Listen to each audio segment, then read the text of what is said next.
Hey everybody, it's Lon.TV and it's time for your weekly wrap-up. We got a bunch of stuff to talk about this week. The first is the Ecobee thermostat that I talked about getting last week. I finally had some time over the weekend to attempt an installation. I stress the word attempt because when I went to go in and install it, I had all the right wires, but I had too many of them. In fact, the Ecobee would label, I had two wires and Ecobee only had one spot for both of them in its little installation thing. Needless to say, I tried a whole bunch of different combinations of stuff. I could not get this thing to work to save my life. All it did was turn my fan on and not power up, and then at one point it was like clicking on and off and nothing was working. And all I can say about these things is that we're going to be seeing more and more of these Internet of Things devices making their way onto the market, and they're not always easy to install, especially when you're trying to connect them with things that are normally handled by a professional heating and air conditioning technician. So I was lucky that I was able to get my old thermostat put back on and working after I attempted to install this thing, but I could have done some damage in the house.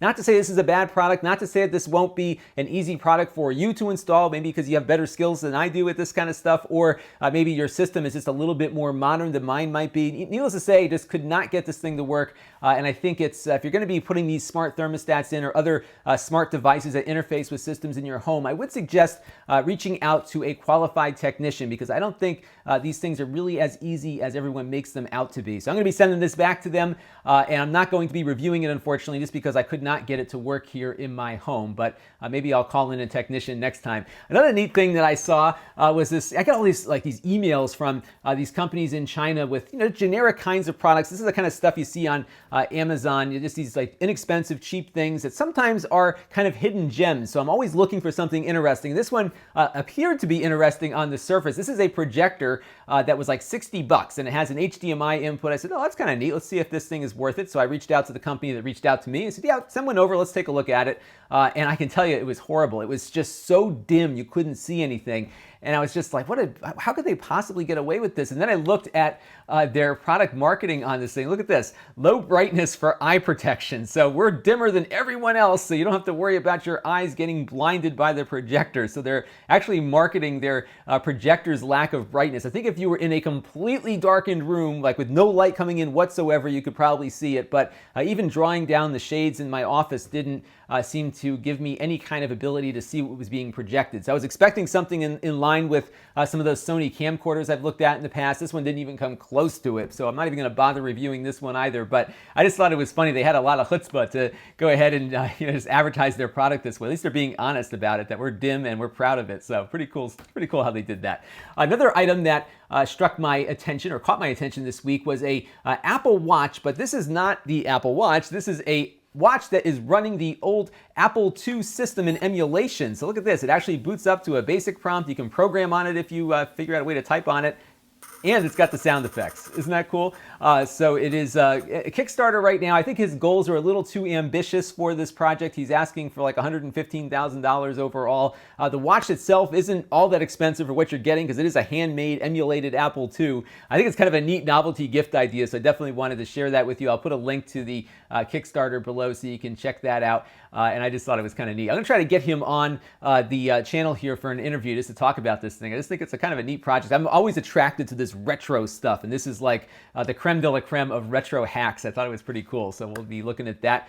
This week on the channel, I got a couple of things that I'm going to be taking a look at. This is called the Eyes On View. It's another one of these in-home security cameras. We're going to give this thing a shot and see how it works. It's kind of neat little magnetic base to it, so you can really position the camera in different ways with it. It's wall mountable and a whole bunch of other stuff too. So we're going to be looking at this device in a little bit, maybe tomorrow. We also have the Lenovo 540. This is a all-in-one that has a lot of adjustability to it. It looks pretty cool. It's all aluminum.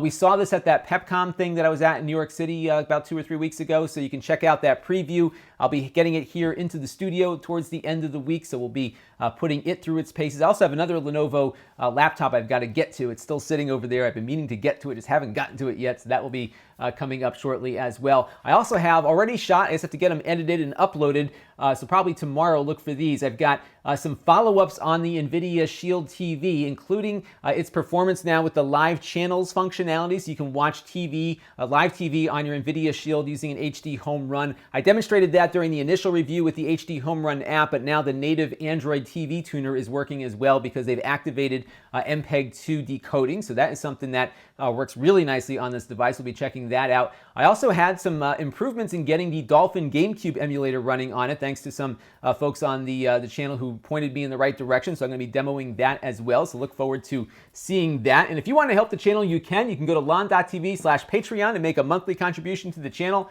I also take contributions via YouTube fan funding. It's a one-off thing. So if you just want to, drop $5 for saying hi, you can certainly do that one time over on my fan funding page. And I use all these funds to help offset my expenses in the items that I buy to review on the channel and then resell. So a lot of the stuff you see doesn't get sent to me. I buy it and I review it and I resell it and I lose some money on that process. So those funds really help towards making that a little bit more of an economically viable solution for me. So any assistance you can make is appreciated, but as I always say, viewership is the most important way to support the channel, so I hope you all will continue watching whenever I upload stuff, which is quite frequently. I get tired some weeks keeping up with the pace here, but I do enjoy it, and that's why I keep doing it, and part of that enjoyment comes from interacting with everyone who is watching. And you can interact with the channel a whole bunch of different ways. You can get on my email list. I finally sent out an email blast last week, Lon.TV/email. That's a way of keeping up to date with what I'm up to. So if I have anything interesting that I really want you to know about, I'm going to push it out via email that way. I also put a list of like the last 20 videos that I shot, so in case you missed something, you can catch up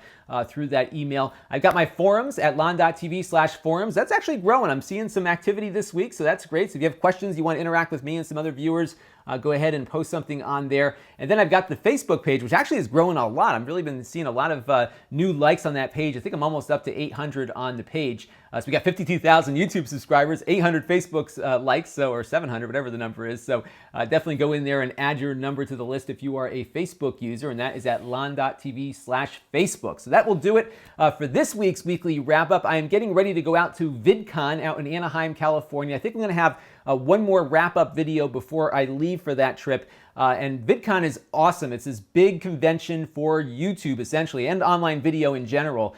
So all of the big name players will be out there. All of your favorite YouTube stars will be there. And I'm going in on the industry track to learn more about the business that I'm getting myself into with this. So I'll be doing a lot of things there, just learning about the business of YouTube. Maybe I'll come back and do a new business of YouTube segment when I return, talking about some of the things that I learned. I'd love to hear from you what you'd like for me to tell you about when I get back from this trip, because I think I know a lot of you are building your own channels and may want to get some information. So leave some comments and questions below, and I will try to seek out answers to those questions. I'll probably do like a little video vignette of all the things that I saw while I was out there. Because the funny thing about VidCon is that you've got all this serious industry stuff going on, and then they let in fans of a lot of these famous YouTubers in. So you get all these screaming teenagers and everyone really excited about meeting their favorite stars, along with this very serious work going on too. So it'll be a really fun contrast, I think, over the course of that week while I'm out there. So that is coming up. And if you're going to VidCon, do let me know. I'm going to try to put together a meetup. I've heard from one person so far, so I'm going to try to meet up with him and maybe a few others who might be going. Let me know, and we'll try to put something together. This is Lon Seidman. Thanks for watching.